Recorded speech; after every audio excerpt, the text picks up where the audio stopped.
Welcome back to the Gardening with Joy and Holly radio show. Happy that you've chose us to be part of your day. Holly, let's go to the hotline and bring in our guest for this week.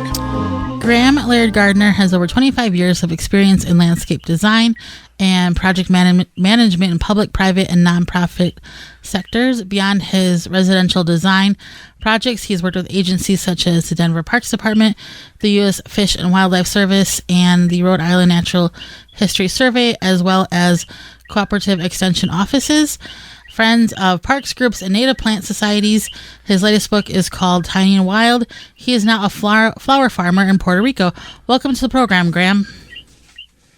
Thank you for having me, guys. Well, thank you for taking time out of your day to join not only Holly and myself and all of our listeners. And I'll start with this. What is a native plant smith? I think that's a great question. You're actually the first to ask. I used to use my last name, Gardner, because I thought it was apropos, Gardner Designs. And then in 2011, I was asked to compete in the outdoor landscape exhibit at the Newport Flower Show, and thought it was a good time to rebrand.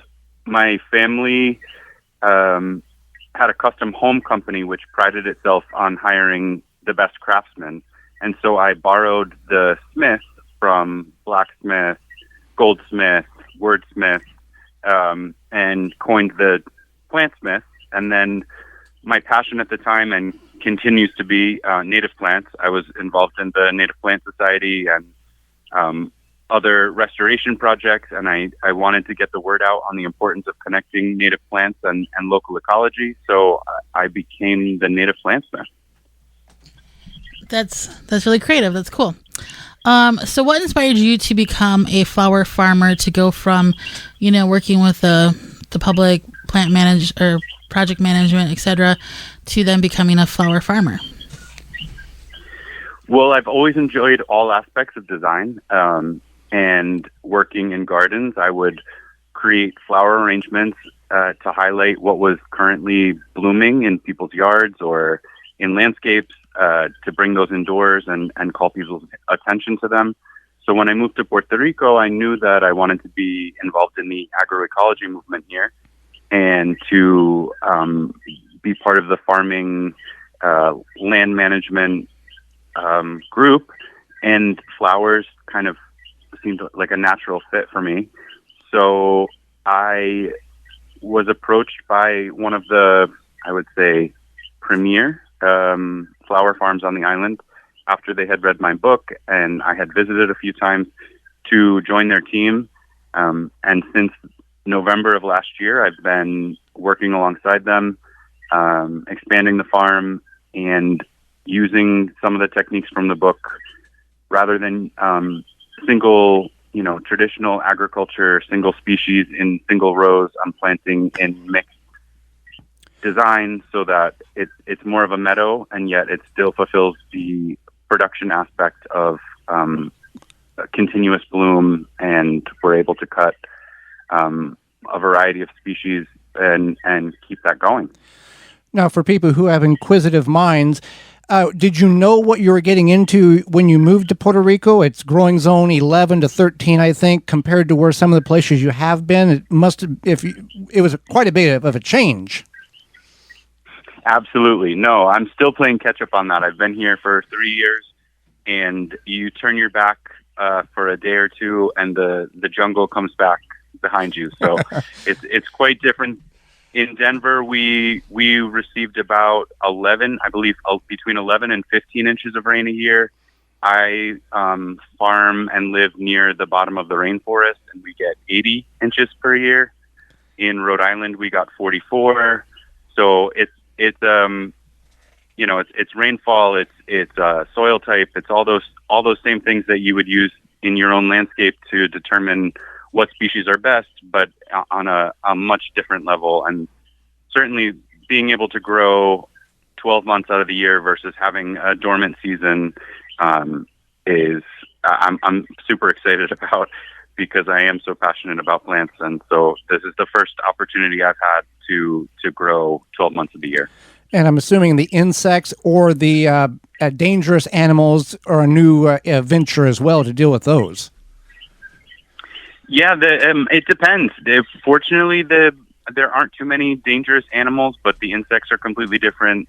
And the island is so diverse that I've lived in 4 or 5 different locations so far, and each one has its own distinct microclimate, soils. I believe we have 9 of the 13 soil types just on the main island. So the ecoregions are quite diverse, and each one has its own benefits and limitations, and you gotta just keep on your toes.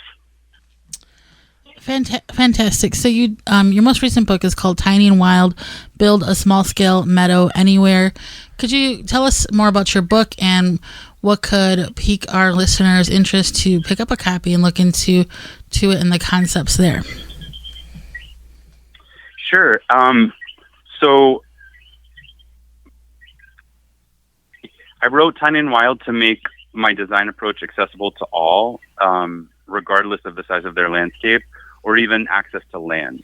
It teaches the process of creating meadows at any scale, especially small. And I think that's an important access point for a lot of people that think of meadows as these vast spaces that may overwhelm them.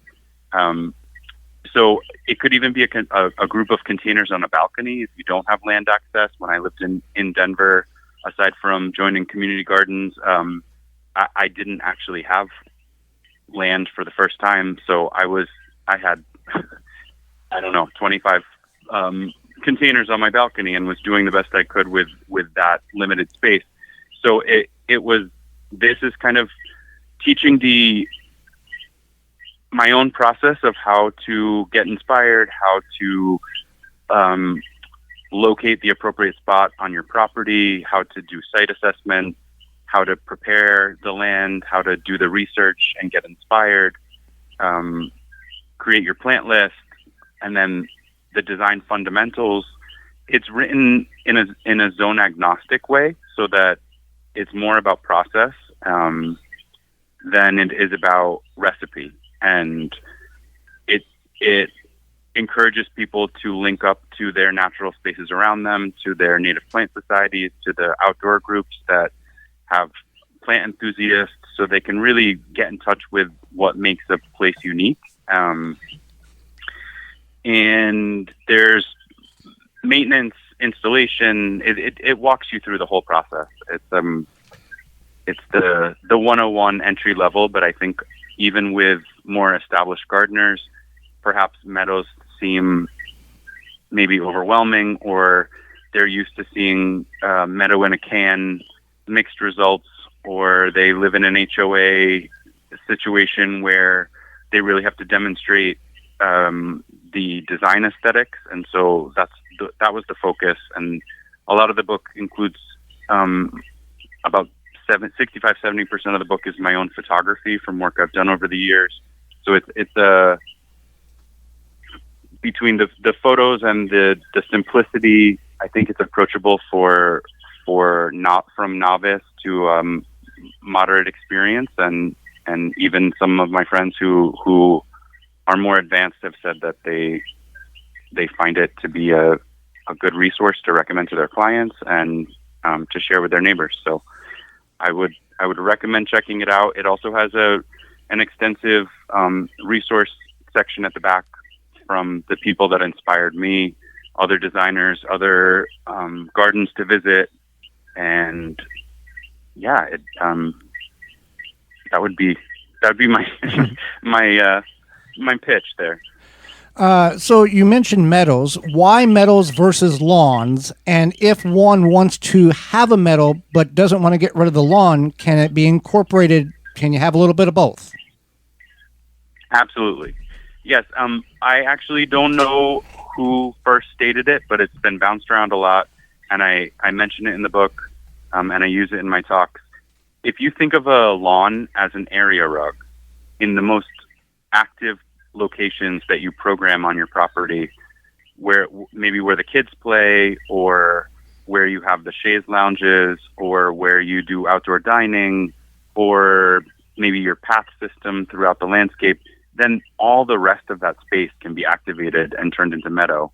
And I'm not opposed to lawn. I think absolutely has its place. It's easy to maintain, busy lives, and just being able to mow it certainly has its advantages. On the flip side of that, there's an extensive carbon footprint for running those machines, and there's the cost of hiring companies potentially if you can't do it yourself. So meadows over time, right? They don't happen overnight, and so I don't want to say they're maintenance free, but over the longer term, once they're established, there's a potential to step back and allow them to be dynamic.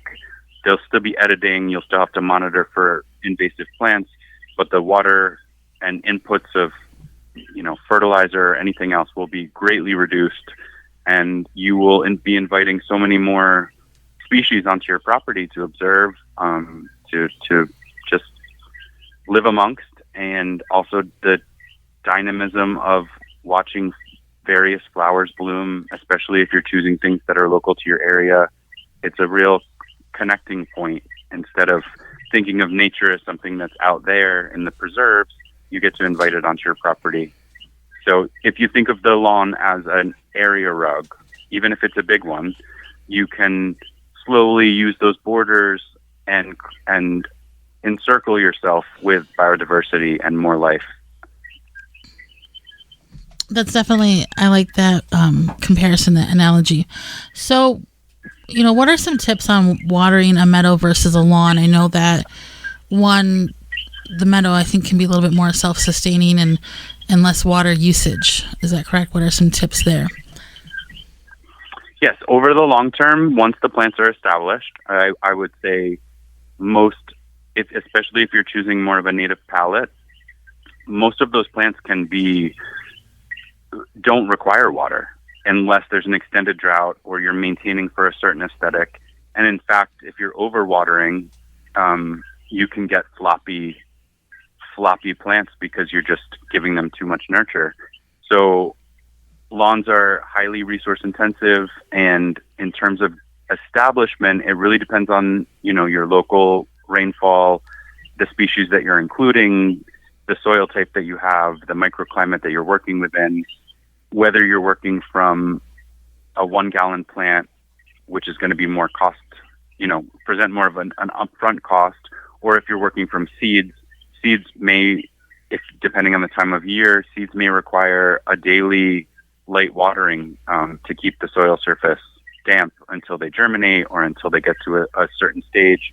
It's really highly dependent, but the idea is that over the long term, it's going to greatly reduce your water consumption. And that's an important thing for a lot of the United States and the world, for outdoor landscapes, reducing water. Absolutely. Well, Graham, we greatly appreciate the time you've offered us and the education you've shared with not only Holly and myself, but all of our listeners. How can people find out more about you and get your book? So I am currently paused on social media. However, my account is still active, and I do check it occasionally. That would be Native Plantsmith on Instagram. And I will be relaunching in the next month or two with the new flower farm project and incorporating both. So people can reach me on Instagram at Native Plantsmith or at Native Plantsmith directly at gmail.com. Native Plantsmith at Gmail directly. Feel free to reach out. And then the book is available at your library, at your local bookstore. Most likely, it's been very widely appreciated. It got the American Horticulture Award for 2024, and I just found out about a new award from another organization. So I don't point people directly to any one specific source. My publisher, Cuarto Publishing, has a landing page that points you to various websites that you can also find the book. Well, Graham, thank you so much for your time and your wisdom you've shared with us. We appreciate that very much. I very much appreciate the invitation. Thank you to both. Absolutely.